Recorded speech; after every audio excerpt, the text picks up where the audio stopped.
Pada video kali ini saya membahas lagi produk CCTV 100 ribuan sob. Untuk kamera yang kali ini adalah kamera yang sangat saya rekomendasikan nih sob buat kalian. Terutama untuk yang cari kamera di harga 100 ribuan aja sob. Karena dengan harga yang 100 ribuan itu, kamera ini ternyata banyak fitur-fitur yang cukup melimpah loh sob. Untuk itu ikuti terus video kali ini ya sob. Untuk yang belum subscribe bisa klik subscribe dulu, supaya tidak ketinggalan info-info menarik, produk-produk yang sangat bermanfaat dan murah pastinya sob. Oke, kalau sudah kita langsung saja ke video unboxingnya.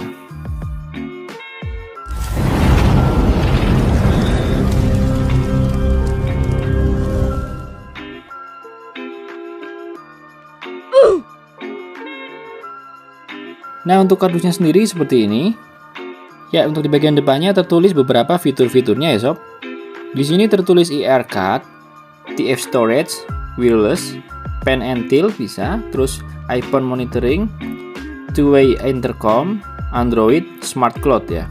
Jadi di sini sudah cukup komplit sekali ya ininya, spesifikasinya atau fiturnya. Ini sudah support memori atau MMC bisa 64 GB maksimalnya. Dan di samping tertulis V380 Pro, atau ini aplikasi yang digunakan untuk kamera ini ya sob. Untuk di bagian atasnya sudah tidak ada lagi, tertulis sama. Ya, langsung saja kita buka kardusnya.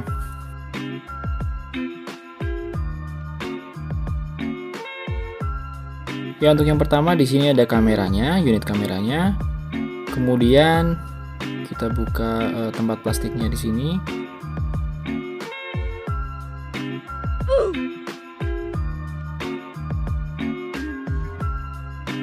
Ya, kemudian di sini ada kabel USB atau kabel powernya. Di sini dapat baut juga ya untuk pemasangan bracketnya ke tembok atau ke dinding. Kemudian ini ada bracketnya. Dan ini ada manual booknya. Ya, cukup itu saja isinya. Ya, seperti ini bentuk kameranya. Cukup keren juga ya sob. Cukup menarik juga bentuknya. Ya, di sini ada plastiknya, akan saya lepas dulu.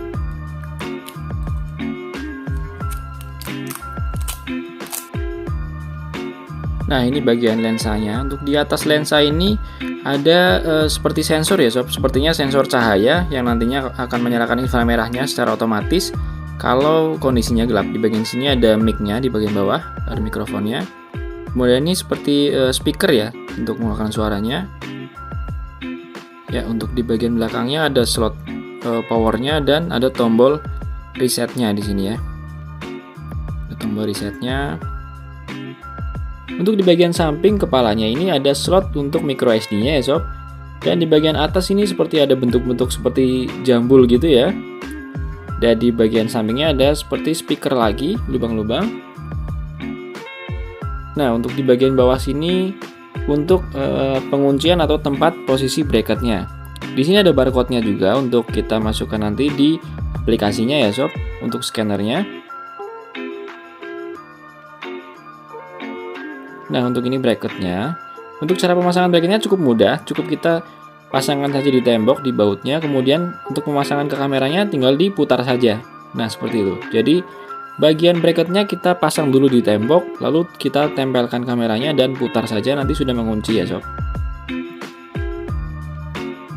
Nah, untuk kameranya sendiri bisa naik turun ya sob, bisa ke atas ke bawah, terus bisa kanan kiri juga, nengok kanan kiri, seperti yang tertulis di kardus tadi ya sob. Untuk mengatur arahnya tersebut kita bisa kontrol dari aplikasi di HP-nya sob. Nah, sekarang kita langsung coba saja untuk menyalakan kameranya sob. Nah, untuk yang pertama kita siapkan dulu adapter chargernya. Kita bisa pakai cas HP atau lainnya. Lalu langsung saja kita pasangkan USB-nya atau kabel powernya ini.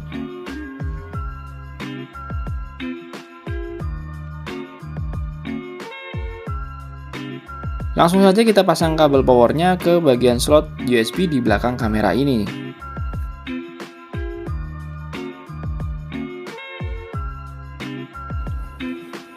Camera is starting. Please wait.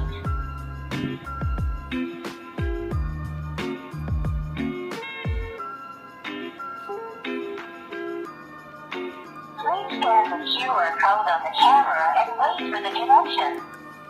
Nah, terdengar seperti itu artinya kita sudah diminta untuk scan barcode-nya ya sob. Kita sekarang buka aplikasi V380 Pro.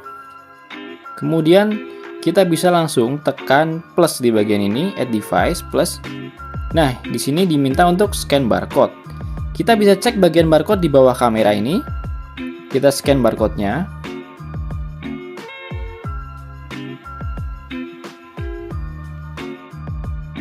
Kemudian setelah scan barcode selesai, kita diminta untuk masukkan password WiFi kita ya sob. Ini WiFi yang ada di rumah atau di toko atau dimanapun tempat kita pasang kamera ini. Nah, setelah diklik dan dimasukkan password WiFi-nya, kita diminta untuk scan barcode ini dari kamera langsung. Jadi kita arahkan barcode di HP kita, di layar HP kita arahkan ke kameranya langsung, supaya kamera bisa men-scan barcode di HP kita. Nah, tadi sudah ada konfirmasi di kamera ini ya, sudah WiFi connecting, artinya di sini sudah terhubung ke WiFi-nya. Tekan yang bagian bawah sini. Dan di sini kita tinggal atur misalkan posisi kamera kita mau ditaruh di rumah atau di garasi atau mana ya, atau bisa di skip juga. Nah, di sini kamera sudah terhubung. Kemudian kita tekan bagian tengahnya untuk kameranya kita buka.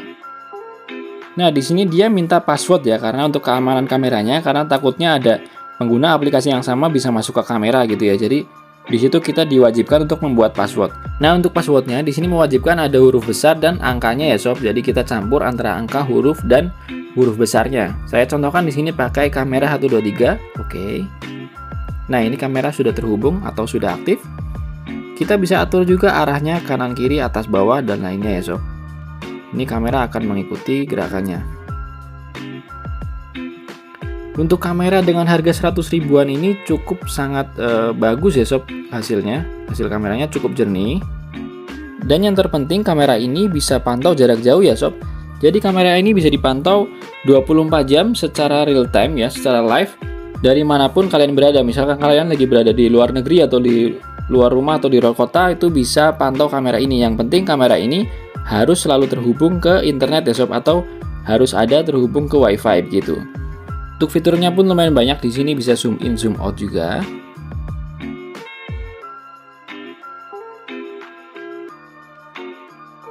Ya, ini ada fitur untuk pantau beberapa kamera juga ya. Di sini nanti kalau kita punya 2 atau 3 kamera, kita bisa live atau secara langsung kita bisa melihat kamera 1, 2, 3, 4 secara satu layar ya. Jadi satu layar seperti itu.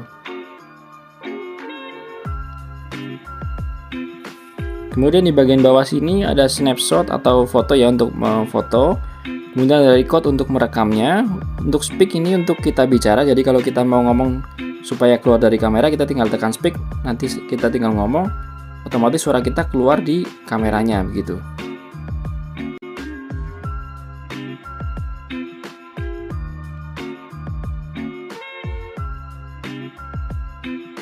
Ya, untuk bagian tombol replay di sini kita untuk melihat hasil rekamannya ya sob. Nah, kalau kita mau dengar suara dari kamera ini atau suara yang masuk ke mic kamera ini, kita bisa tekan atau aktifkan bagian sound ini. Nanti kita akan terdengar suara yang ditangkap oleh kamera ini.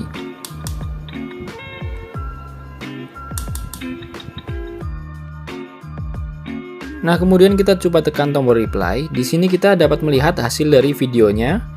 Kalau kita sudah melakukan video ya, ini ada cloud dan ada micro SD. Nanti kalau kita pakai micro SD, hasil videonya ada di bagian micro SD itu ya. Di sini ada more. Kalau di more ini ada untuk memutar posisi kameranya saja, untuk memutar hasil dari kameranya atau rotasinya. Kita bisa setting juga untuk mengatur pengawasan ya di bagian sini, housekeeper. Di sini kita bisa atur untuk kamera ini untuk mengawasi. Jadi secara 24 jam atau mungkin di jam berapa kita bisa atur. Jadi misalkan ada pergerakan, kamera ini akan mengirim notifikasi ke HP kita.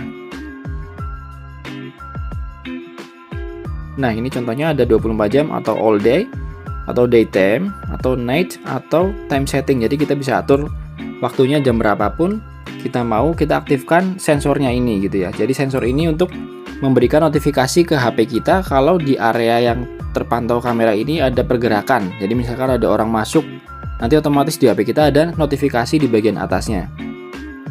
Kemudian kita mau lihat bagian settingannya. Di sini ada tombol ini, kemudian ada setting. Ya, di sini ada beberapa menu setting.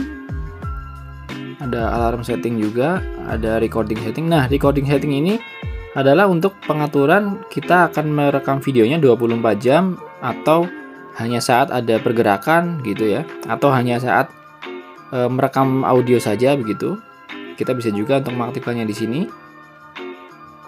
Kalau misalkan kita mau merekam continuous recording, artinya di situ 24 jam kamera ini akan merekam terus ya, walaupun tidak ada WiFi, dia tetap merekam gitu. Jadi tetap tersimpan di memorinya. Dan jika memori penuh, otomatis kamera ini akan menumpuk atau looping ya. Looping jadi artinya misalkan kita mulai di hari Senin, kemudian misalkan memori sudah penuh di hari Jumat, otomatis nanti dia akan menumpuk atau menghapus file yang paling awal ya. Jadi yang file yang hari Seninnya akan terhapus.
Oke, sekian dulu video kali ini.